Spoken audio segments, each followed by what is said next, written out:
রাজধানীর হাইকোর্ট সংলগ্ন জাতীয় ঈদগাহ ময়দানে ঈদ উল ফিতরের প্রধান জামাত অনুষ্ঠিত হয়েছে। নামাজ শেষে দেশ ও জনগণ এবং মুসলিম উম্মার কল্যাণ ও শান্তি কামনায় বিশেষ মোনাজাত অনুষ্ঠিত হয়। এ সময় যুদ্ধ বিধ্বস্ত ফিলিস্তিনের নিপীড়িত মানুষদের জন্য সহযোগিতা কামনা করা হয়। বৃহস্পতিবার সকাল 8:30টায় ঈদ উল ফিতরের প্রধান জামাত অনুষ্ঠিত হয়েছে।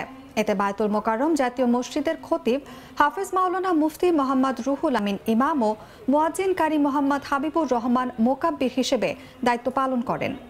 নামাজ শেষে মোনাজাতে বাংলাদেশকে শান্তির দেশ করে দেওয়ার দোয়া করা হয়। এছাড়াও ডেঙ্গু সহ দুরারোগ্য ব্যাধি থেকে সবাইকে হেফাজত করার দোয়া করা হয়।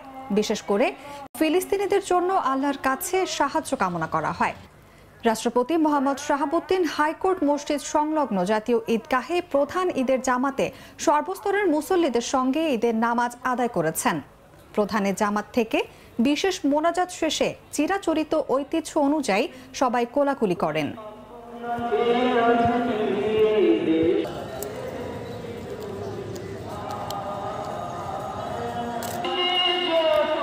সবার মঙ্গল কামনা করি এবং দেশের শান্তি শৃঙ্খলা রক্ষা হোক এবং সবাই ভালো থাকুক, সমৃদ্ধভাবে চলুক, এই তো চাওয়া।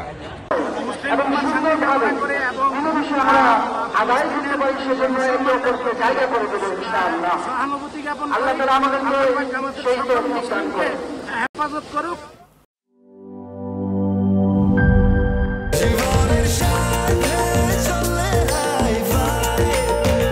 স্বাস্থ্যকর অল টাইম ফ্যামিলি কেক, সব সময় অল টাইম হেলদি লাইফ।